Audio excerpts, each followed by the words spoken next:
Gereja sudah memberikan sebuah tema buat kita sama-sama renungkan pada hari ini, yaitu hidup dalam buah Roh Kudus.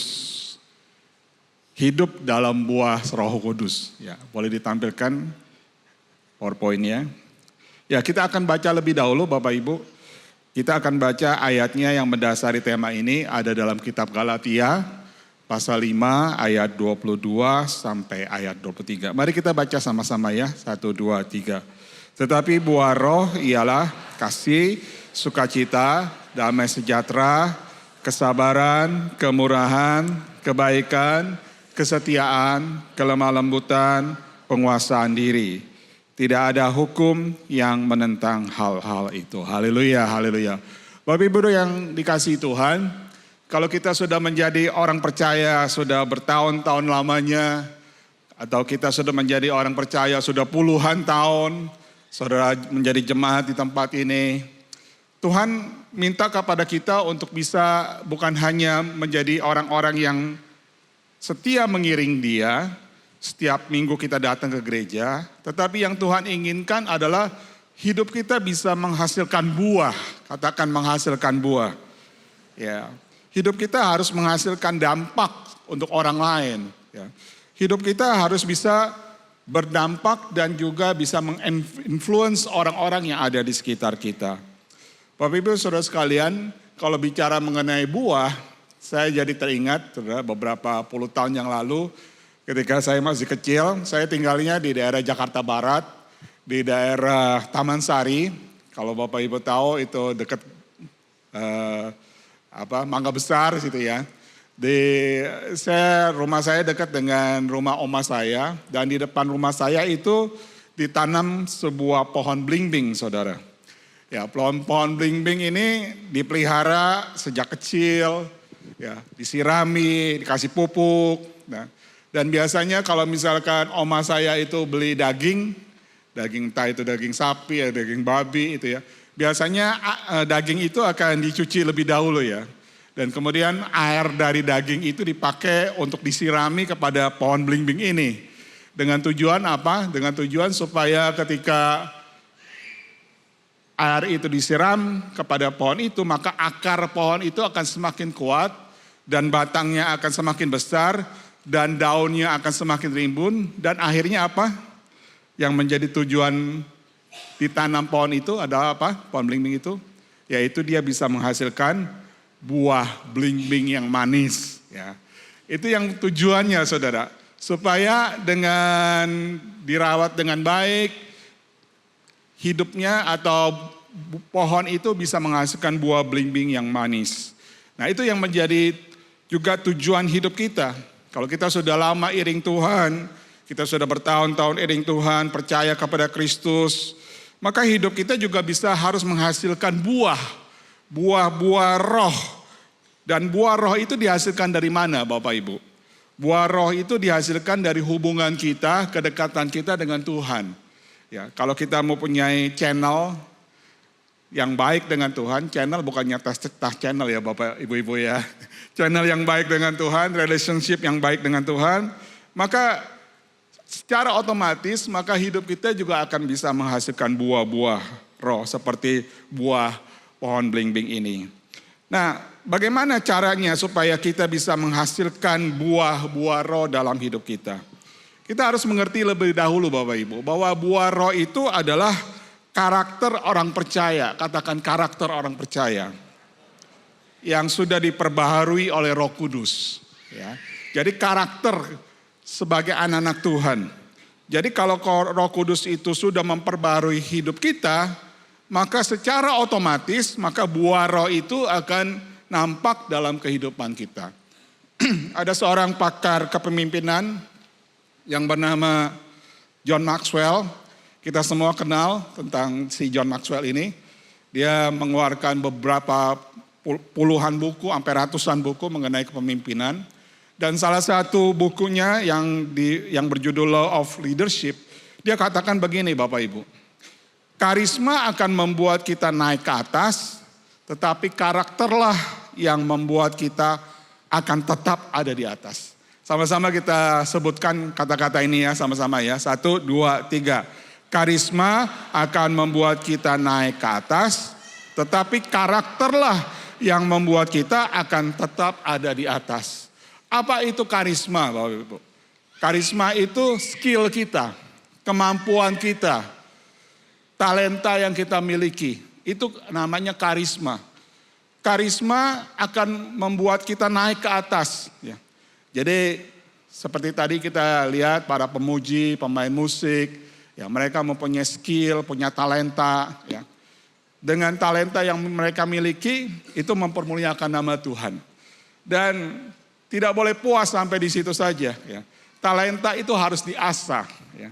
Talenta itu harus dikembangkan. Talenta itu harus diperjuangkan.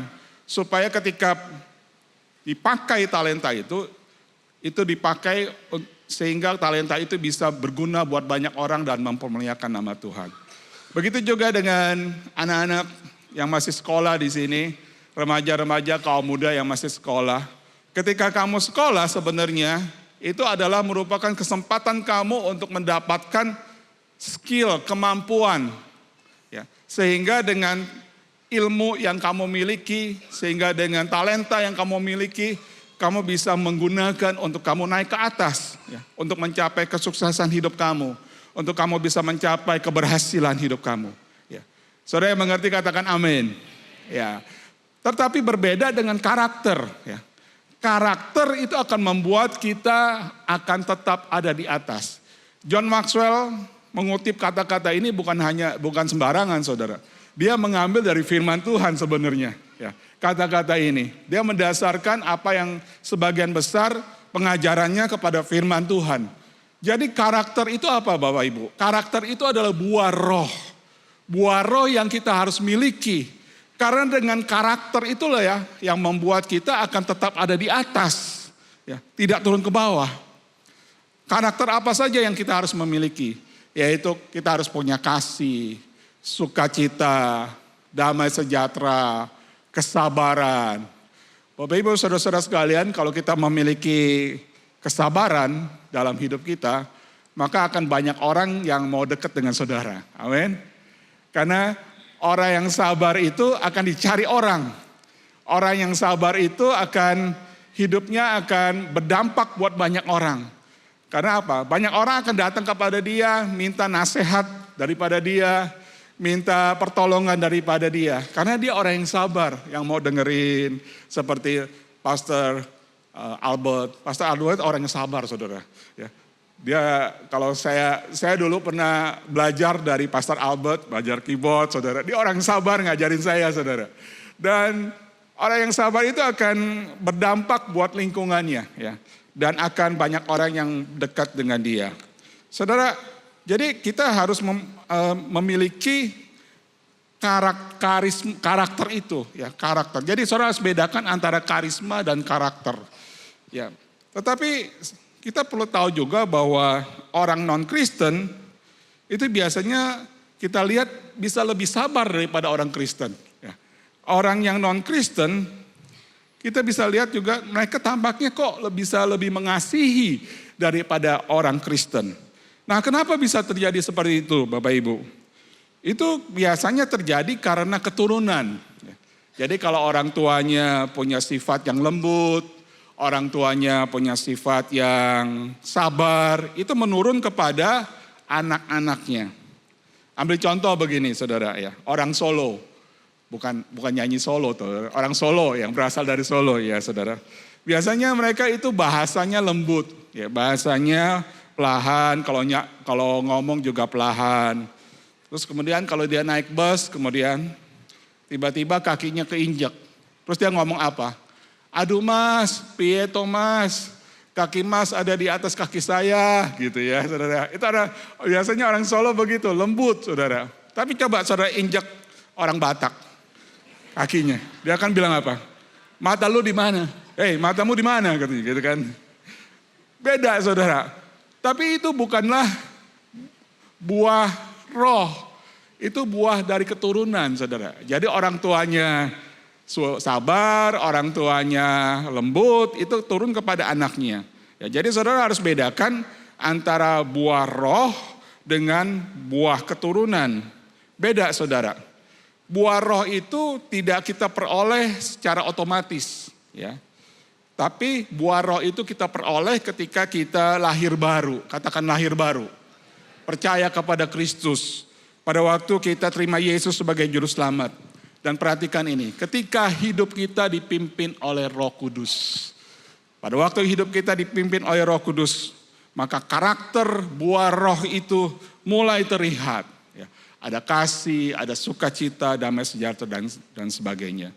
Saudara, di dalam Alkitab diberikan sebuah contoh yang sangat baik sekali tentang seseorang yang tadinya orang yang kasar, orang yang beringasan, tetapi ketika dia mengalami encounter dengan Tuhan, ketika dia mengalami perjumpaan pribadi dengan Tuhan, hidupnya berubah total. Hidupnya dibaharui oleh Roh Kudus. Dia dilengkapi dengan kuasa dari Maha Tinggi. Sehingga dia bisa menulis berpuluh-puluh buku di dalam Alkitab Perjanjian Baru yang menjadi berkat buat kita semua. Siapa dia saudara? Dia adalah Saulus. Ya. Saulus sebelum dia lahir baru saudara. Dia sebelum dia ketemu Yesus, dia orang yang berangasan. Dia nggak bisa melihat ada murid Yesus. Ketika dia mendengar ada murid Yesus yang sedang mengabarkan Injil, dia lalu kejar saudara. Dia tangkap, dia masukin ke dalam penjara, dia aniaya sampai mati saudara. Saulus sangat tidak suka sama orang Kristen. Saulus sangat tidak suka sama murid Yesus. Maka itu kemanapun dia pergi, dia kejar murid Kristus itu dan lalu masukkan ke dalam penjara dan dianiaya. Satu kali dalam perjalanannya mengejar orang Kristen saudara, ketika dia menuju ke kota Damsik atau kota Damaskus pada waktu itu. Tiba-tiba di tengah perjalanan saudara, dia diterangi oleh cahaya yang begitu terangnya. Sehingga dia jatuh dari kudanya dan dia matanya menjadi buta. Dan ada suara yang berkata, Saulus, Saulus, mengapa engkau menganiaya aku? Saulus, Saulus, kenapa engkau menganiaya aku? Pada waktu itu saudara, Saulus baru sadar bahwa ada Yesus yang sedang bicara kepada dia. Selama beberapa hari dia mengalami kebutaan, tidak bisa melihat. Selama beberapa hari dalam kegelapan itu dia menyadari bahwa apa yang dilakukan, apa yang diperbuatnya saat sekarang ini sesuatu yang tidak benar. Akhirnya dia bertobat saudara. Dan ketika dia bertobat, dia dipulihkan. Dan ketika dia dipulihkan, dia ganti namanya menjadi Paulus. Dan luar biasa sekali saudara, pelayanan dari Paulus ini. Dia pergi ke beberapa kota-kota mengabarkan, sekarang bukan lagi menjadi orang yang menentang kepada Kristus, tetapi dia menjadi pemberita Injil. Saudara, dia menjadi rasul bagi bangsa-bangsa. Dan dalam satu ayat di dalam surat di Tesalonika, dia katakan seperti ini, saudara. Saulus mengalami satu perubahan yang radikal dalam hidupnya. Dia katakan, tetapi kami bersikap lemah lembut sewaktu berada di tengah-tengah kalian. Seperti seorang ibu merawat anak-anaknya. Saudara, ketika hidup Paulus diubahkan, ada roh pembapaan, fatherhood. Ada roh ibu yang mengayomi yang dia miliki. Saudara bisa bayangkan, seorang yang tadinya begitu kasar, begitu beringasan, tidak terkontrol hidupnya, membunuh banyak orang. Tetapi ketika dia ketemu dengan Yesus secara pribadi, encounter dengan Tuhan, dia hidupnya berubah. Bahkan ketika dia memiliki anak-anak rohani yang namanya Timotius, saudara. Dia menasehati Timotius.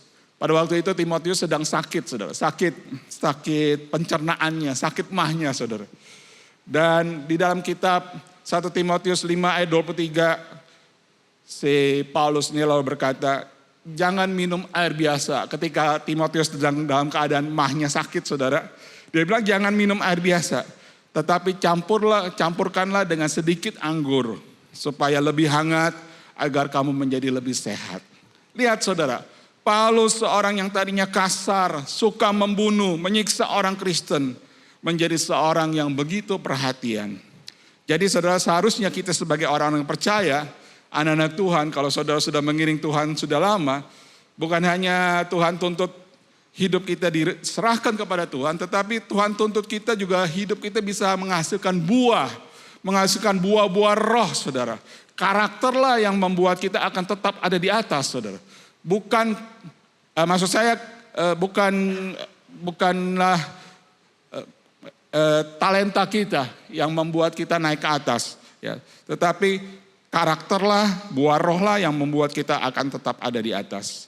Saudara, ketika hidup kita selalu menghasilkan buah roh, maka buah roh itu akan diturunkan dan diwariskan kepada anak-anak cucu kita di masa yang akan datang.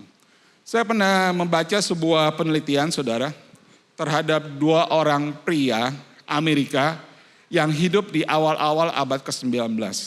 Yang satu percaya kepada Yesus, yang satu lagi tidak percaya kepada Yesus atau ateis.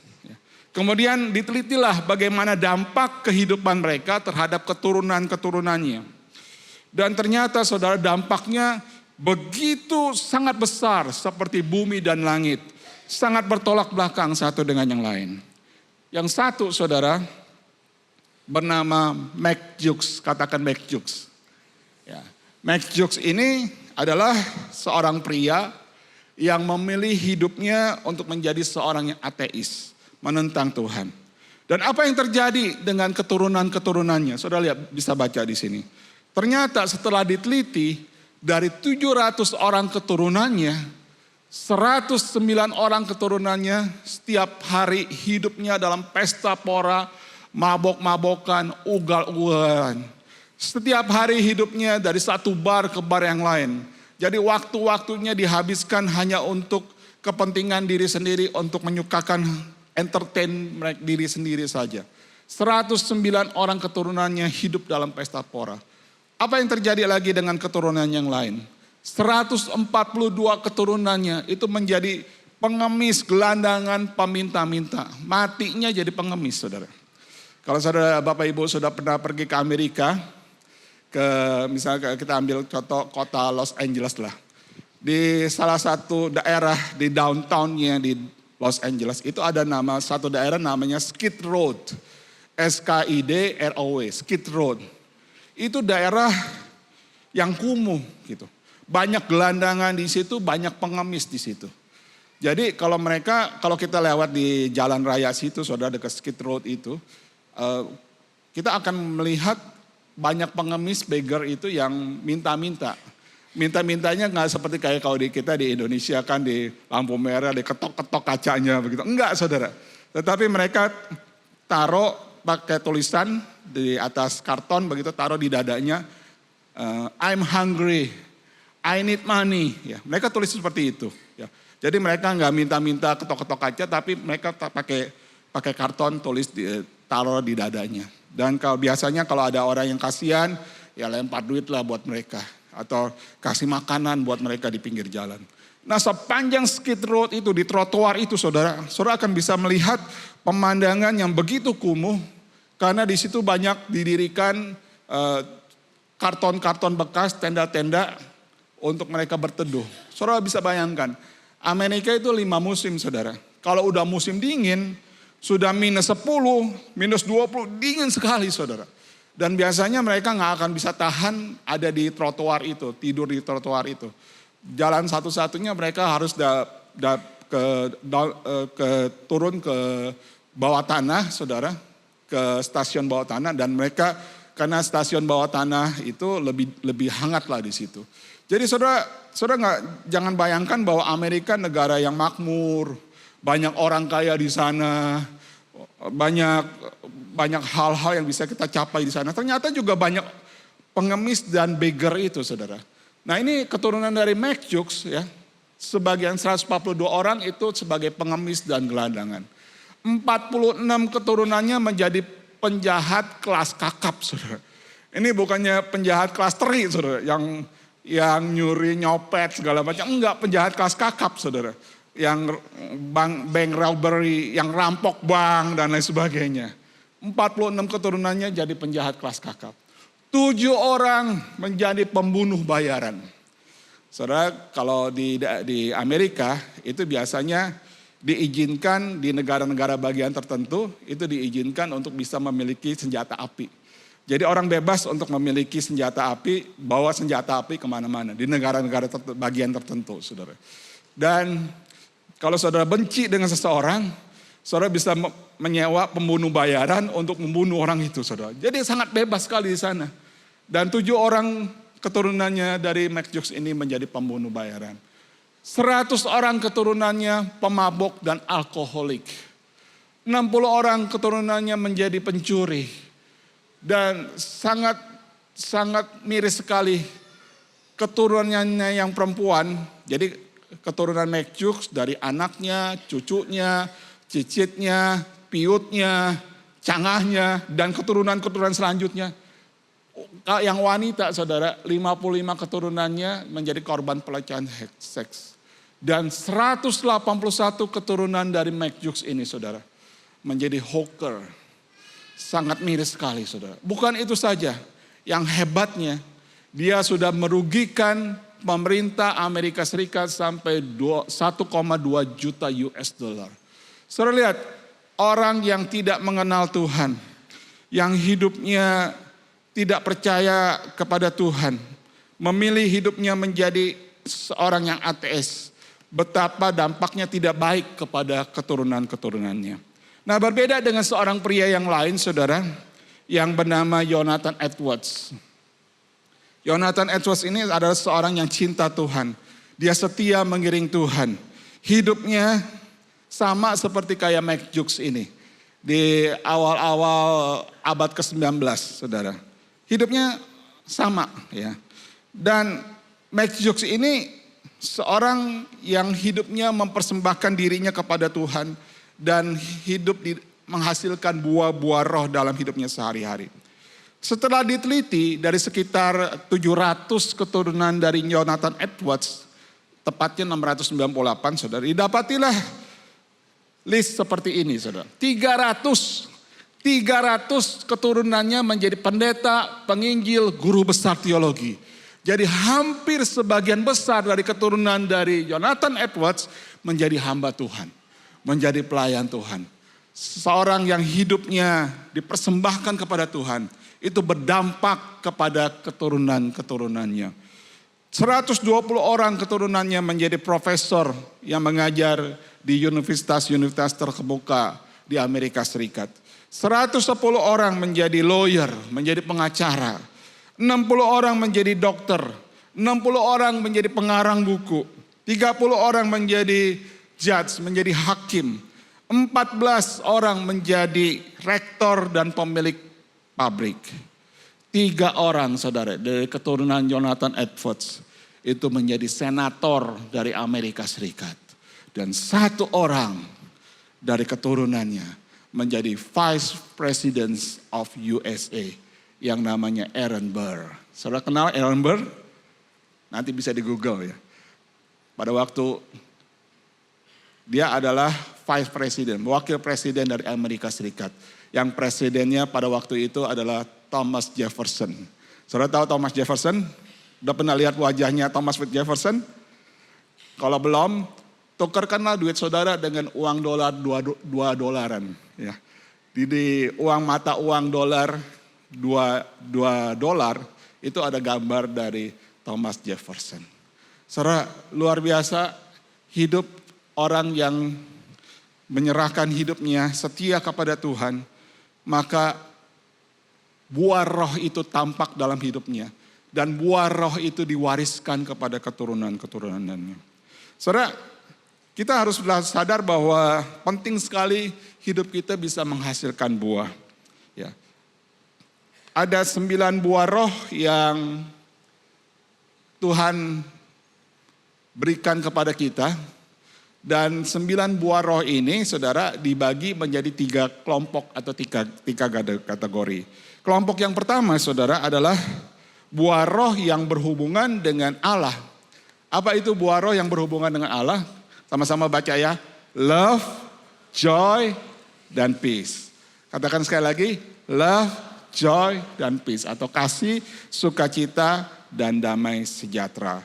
Saudara, kalau hidup kita dilingkupi dengan kasih, kalau saudara mempunyai relasi yang baik dengan Tuhan, maka saudara akan punya hati yang mengasihi. Ya.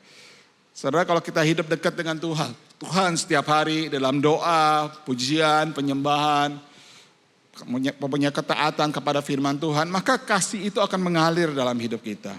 Ketika kita punya kasih, maka kita bisa mengampuni orang yang bersalah kepada kita. Amin. Banyak kita ya seringkali nggak bisa mengasihi. Ketika ada orang yang ada kata-kata yang menimpa kita, kata-kata negatif, kita sudah marah begitu.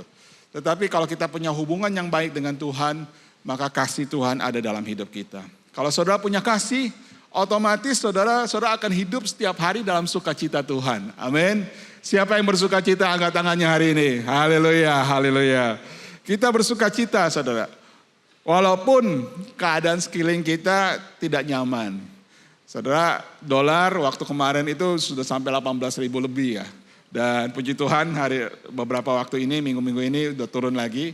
Ya, saudara, kita tidak boleh dikuasai oleh keadaan kita. Ya. Karena kita tahu bahwa sukacita itu sumber daripada Tuhan sendiri. Amin. Sukacita itu adalah sumber dari Tuhan. Bukan karena lingkungan, bukan karena keadaan kita. Jadi kita bersukacita karena Tuhan ajarkan kepada kita untuk kita bersukacita. Ketika kita selalu bersukacita, maka selalu akan ada damai sejahtera. Katakan damai sejahtera.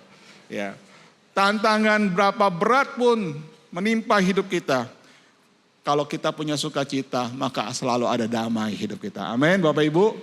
Hiduplah dalam damai sejahtera. Walaupun keadaan hari-hari ini tidak baik. Tetapi biarlah kita bisa menghasilkan buah roh damai sejahtera itu dalam hidup kita. Karena Tuhan minta, kalau kita mempunyai hubungan yang baik dengan Dia, relasi yang baik, maka kasih, sukacita, damai ini harus ada dalam hidup kita. Haleluya, haleluya. Kelompok yang kedua, saudara, yang kita harus tak pahami adalah buah roh yang hubungannya dengan sesama. Apa itu? Passion, kindness, dan goodness. Kesabaran, kemurahan, dan kebaikan. Haleluya. Kalau kita punya relasi yang bagus dengan Tuhan, maka kita bisa sabar dengan orang lain, orang yang menjelek-jelekan kita. Kadang-kala ada orang yang berdoa begini, Tuhan, saya minta sabar. Sekarang ini juga Tuhan. Tuhan bilang sabar. Enggak bisa Tuhan, sekarang ini juga. Nah, minta sabar, disuruh sabar, enggak bisa sabar-sabar. Nah ini orang namanya apa saudara? Orang apa? Orangnya dablek kan, orang yang keras kepala, nggak bisa dinasihati. Katakan kiri kanan saudara, saya tahu orang yang seperti itu. Ya, orang yang susah untuk dinasihati. Ya. Saudara, gimana ngatasin supaya kita bisa menjadi orang yang sabar? Ketika saudara naik kendaraan, tiba-tiba saudara dipotong jalan saudara, waduh, emosi kita meningkat, naik ke atas ubun-ubun. Dia potong, gua juga potong dia. Ya. Saudara, kita harus punya roh yang namanya roh kesabaran ini. Ya. Saudara, bagaimana caranya untuk kita bisa sabar mengatasi kesabaran? Ya, saudara harus punya pikiran yang positif. Ya. Ketika dia potong jalan saudara, ya jangan saudara langsung emosi. Waduh, kurang ajar dia potong jalan saya. Jangan saudara, kita harus punya pikirannya positif. Wah mungkin istrinya lagi sakit, anaknya masuk rumah sakit, harus cepat-cepat datang ke rumah sakit. Ya. Kita harus punya pikiran yang positif saudara. Ketika pikiran kita positif, maka roh kesabaran itu ada dalam diri kita. Amin. Ketika saudara sedang naik motor, tiba-tiba ada yang motong saudara. Jangan berkata, waduh siapa itu yang motong? Saya potong lagi. Jangan saudara. Saudara harus punya pikiran positif. Mungkin pendeta tuh lagi mau buru-buru, mau khotbah kali ya. Pergi ke tempat khotbah jadi harus cepet-cepet. Ya kasih jalan aja lah, kasih jalan ya. Harus punya roh yang kesabaran itu dalam diri kita saudara. Ya, karena ketika kita sabar maka itu akan membuat kita menjadi tenang ya. Jadi saudara kita harus menjadi orang yang sabar. Firman Tuhan katakan kalau kita sabar kita akan menjadi subur, ada ungkapan seperti itu. Kalau nggak sabar, nyebur saudara ya. Orang yang nggak sabaran akan kita akan terima hal-hal yang tidak mengenakan dalam hidup kita. Murah hati, apa itu murah hati? Suka menolong saudara. Menolong orang lain, menolong pelayanan Tuhan di tempat ini, menolong hamba-hamba Tuhan. Beberapa waktu yang lalu ada peristiwa gempa di Palu, saudara. Banyak hamba-hamba Tuhan di daerah sana, saudara. Itu gerejanya hancur ketiban, saudara. Saya dapat foto, ada seorang ibu gembala, pendeta itu palanya bocor kena batako, saudara. Aduh, kelihatannya kesian, saudara. Saudara, kalau saudara jadilah orang yang murah hati. Murah hati artinya kita mau menolong orang lain. Kalau kita mau bantu orang lain, uang kita nggak akan habis-habis, saudara. Orang yang murah hati itu berkatnya akan nggak habis-habis. Amin, saudara. Maka berkatnya itu akan dilipat gandakan oleh Tuhan, dilipat gandakan oleh Tuhan. Orang yang murah hati itu pasti akan dipelihara oleh Tuhan. Dan percaya ngomongan saya, orang yang murah hati nggak akan pernah miskin, saudara. Kalau saudara memberi buat pekerjaan Tuhan, pelayanan hamba-hamba Tuhan, Tuhan akan berkati saudara berlipat ganda. Jadilah orang yang murah hati. Kemudian saudara, kalau saudara mau diberkati, kita harus juga mempunyai kebaikan di dalam hidup kita. Ya. Jadi kalau orang yang marah-marah sama kita, ya tetaplah saudara, kita jangan balas marah dengan marah lagi. Tetapi biarlah kita juga, Tuhan tolong kita supaya kita mempunyai kesabaran dan kebaikan dalam hati kita. Yang terakhir saudara, kelompok yang berhubungan dengan diri sendiri, yaitu faithfulness, gentleness, dan self-control. Kesetiaan, kelemah lembutan, dan penguasaan diri. Saudara, orang yang setia itu artinya dalam bahasa Yunani yaitu pistis. Yaitu dapat dipercaya, konsisten, dan berkomitmen. Setia itu bukannya perasaan loh saudara. Setia bukan perasaan. Tapi setia itu adalah komitmen kita jangka panjang. Kalau saudara katakan saya setia kepada Kristus, itu komitmen jangka panjang saudara untuk mengikut Kristus sampai akhir hidup saudara. Saudara, kesetiaan itu harus ada dalam hidup kita. Dalam pelayanan di tempat ini, menjadi jemaat di tempat ini. Jadilah orang-orang yang setia di tempat ini. Saya percaya jemaat JCC adalah jemaat yang setia mengiring Kristus sampai akhir hidup saudara. Amin. Haleluya. Kemudian di kelemah lembutan, orang yang lemah lembut dikatakan akan memiliki bumi. Ya. Orang yang kelemah lembutan itu belajar daripada Yesus sendiri. Yesus itu orang yang lemah lembut. Kemudian yang terakhir adalah kita harus self control, punya penguasaan diri. Orang yang menguasai diri itu akan menjadi orang yang lebih daripada pemenang, saudara. Orang yang menguasai diri akan menang dalam setiap peperangan. Semua peperangan dimulai dari pikiran, saudara. Kalau kita bisa menguasai pikiran kita, saudara akan menjadi seorang pemenang. Amin. Kiranya Tuhan tolong kita hari ini untuk kita bisa menjadi orang-orang yang hidupnya berdampak, menghasilkan buah-buah yang baik dalam hidup kita.